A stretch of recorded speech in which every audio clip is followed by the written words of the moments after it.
Hey, what's good with y'all, man? It's a great day to be wavy. Look, I'm giving y'all 2 videos back to back and on the same day. You know what I'm saying? Had to switch locations, you know what I mean? Just kind of wanted to get a different vibe, different feel. You know what I mean? Because there's another topic that I want to discuss today. The big topic that I want to discuss today on Flames on Wheels is how you can beat mental illness, right? So, mental illness is tough. I'm not gonna lie to y'all. It's a very difficult process when you're really in a mental illness. You know what I'm saying? It's nothing to joke about. It's a very serious matter. For me, I have what's called pure OCD. And with my OCD, I tend to like forget, like I could have a ring of keys and I could leave them somewhere and just be going about my day thinking about a million different things or obsessing about, a million different things. And then all of a sudden I'm like, oh, I don't have my keys. I turn around, go back in. I could be at the gym, get my keys, grab my keys, and then, stuff like that. Back in college, you know what I'm saying? Like, used to have thoughts like taking tests, like, you know what I'm saying? Like, different, like, I could really get into like specific types of thoughts, which I'm not going to. But the big thing I'll say about a mental illness is, first, you got to learn when you have, or OCD specifically, when you have a thought, you have to label it right then and there. You have to label it. Because your brain tends to make, in a person with OCD, or just in general, a lot of people that have these type of, because everybody has intrusive thoughts, your brain tends to make these intrusive thoughts feel real. And what happens is when you have normal thoughts and then you have intrusive thoughts mixed into those normal thoughts, you start trying to figure out which one you're thinking and which one, you know what I'm saying, is real versus not real. It can be quite complicated. Like I said, for me, it's extremely intense. Different medications, I've been taking medications. They help. What the medications do is they take the thought. This is kind of how I describe it. They take the depth of the thought. So like, if you have a strong thought, it pulls it from the front and it like pushes it to the back of your brain. So it's almost like dissipates. So it's like here and then it just dissipates.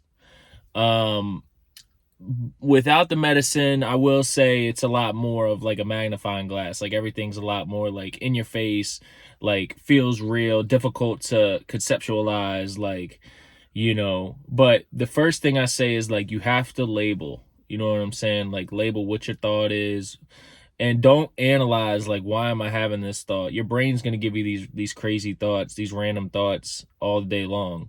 So it's not your responsibility to find out why does your brain give you these thoughts. It's your responsibility to figure out, how do I ignore/react to the thoughts.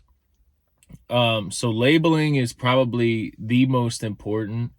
For me, I used to label. I try not to label now. I try to just like ignore as much as I can. I know it's not, you know what I'm saying? I know some of the thoughts and stuff are not me. But it can be very distracting. I've had serious episodes with it when I'm trying to record, or write lyrics. I mean, that could be very, very difficult. There's a lot of challenges when it comes to being an artist, entrepreneur, with this condition. I mean, the other thing is, like, on top of the OCD, you have this feeling of like anxiety. So you're always like anxious. So you're always like, you have these thoughts and then you get the anxiety as a result of some of these thoughts. And then that anxiety continues to build up. and then you really get like stuck, almost like I describe it, and again, I'm writing a book on it, but I would describe it as almost being zombie like. You know what I'm saying? It's like you're in the present, but your brain is so far in the future, right? Because I would describe my condition as being in the future because it's a what if scenario. What if happens, that's in the future, right? So you're trying to stay in the present, but your brain's trying to put you in the future. And it's a constant battle to stay in the present. Meditation helps.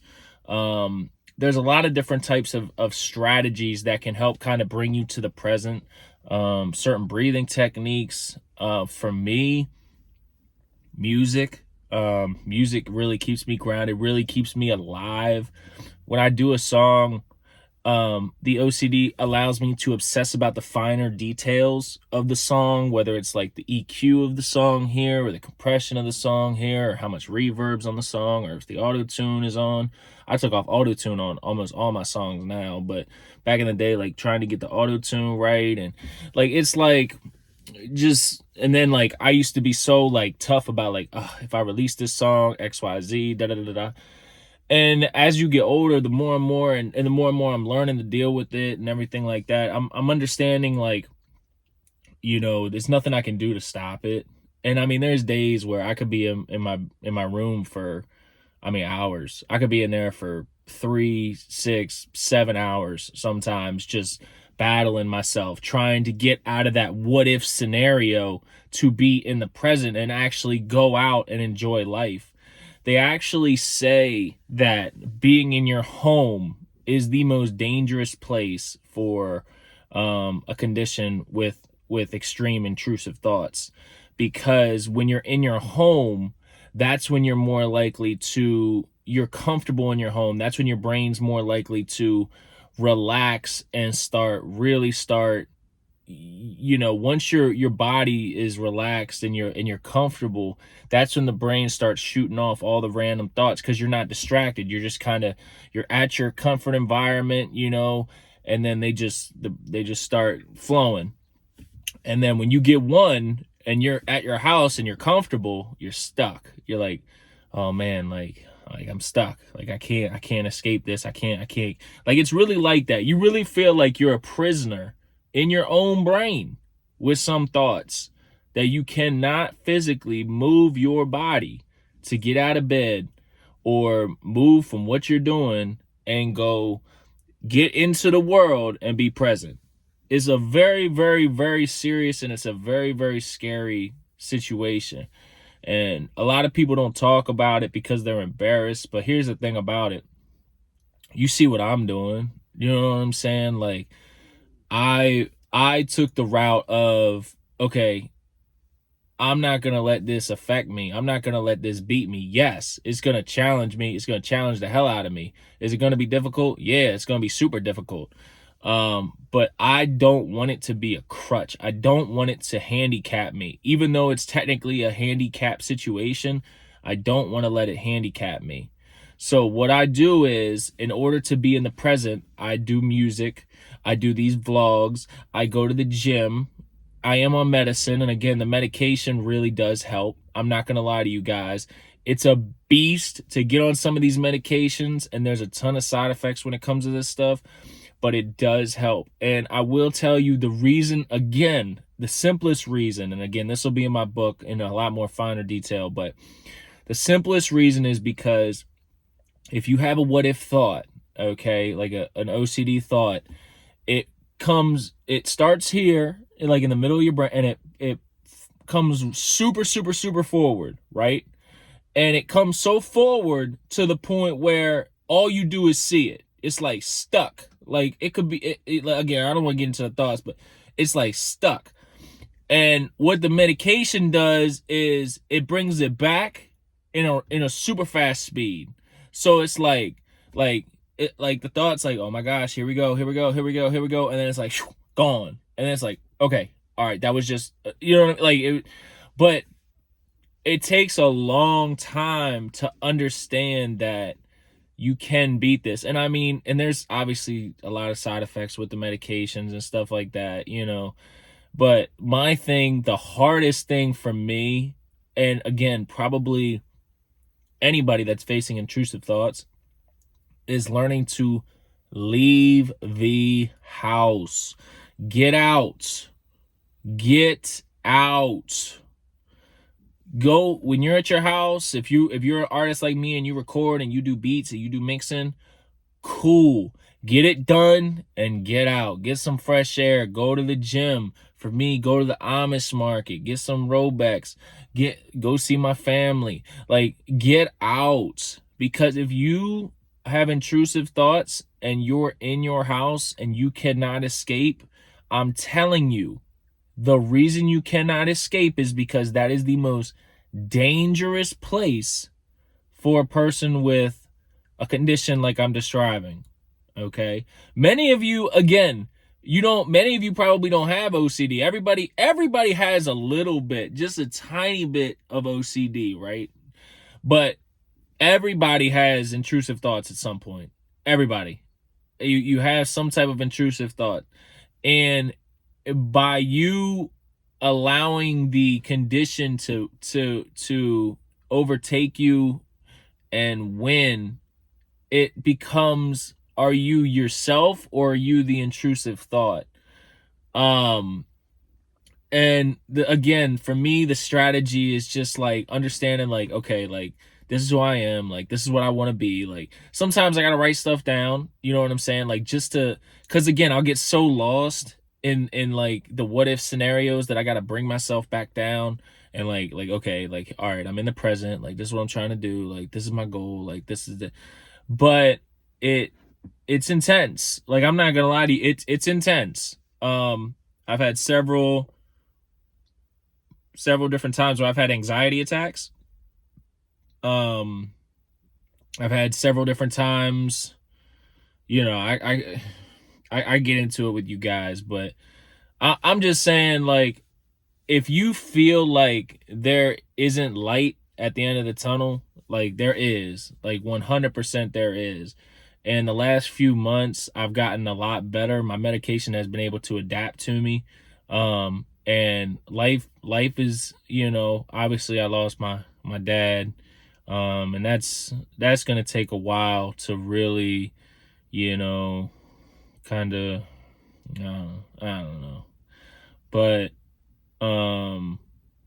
like I said, just every day there is light at the end of the tunnel. You have time, you know what I'm saying? It's a race against time, but you have your ability to maximize that time with whatever you want to do.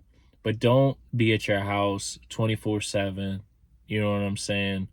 Like, don't fall into the trap if you have an intrusive thought and you feel like you just want to lay around in the house, that you just do it. Don't do that. Like, you're gonna have to dig your feet hard into the floor. You're gonna have to stand up. And this stuff sounds so simple, y'all. Like, it sounds so simple, but let me tell you something. When it is super intense, it's like the world's strongest person, right? Got their hand and they are pushing your head down to the ground, like the floor, down to the ground as hard as they can. And you're just trying to lift your head up. But the pressure is so much that it's like somebody's got you slammed to the ground and you cannot get up. It's like a force. Like, I can't, it's very hard to describe. That's another intense way I would describe it. But if you feel like that, you have to find the courage and the strength to get through it. You have to throw your shoulders. You have to, like, push through, like this. Like, now when I'm telling you guys this, I hope you guys understand why, like, certain stuff just doesn't bother me. Like, I don't worry about, like, if I'm driving and a car cuts me off to get one car ahead at a traffic light that we're both about to come to. Like, I'm not going to sit here and wail the horn and get my anxiety all stressed out. I'm just worried about beating myself every day. I'm just worried about getting through my regular daily activities. Like, that's the type of stuff I'm worried about.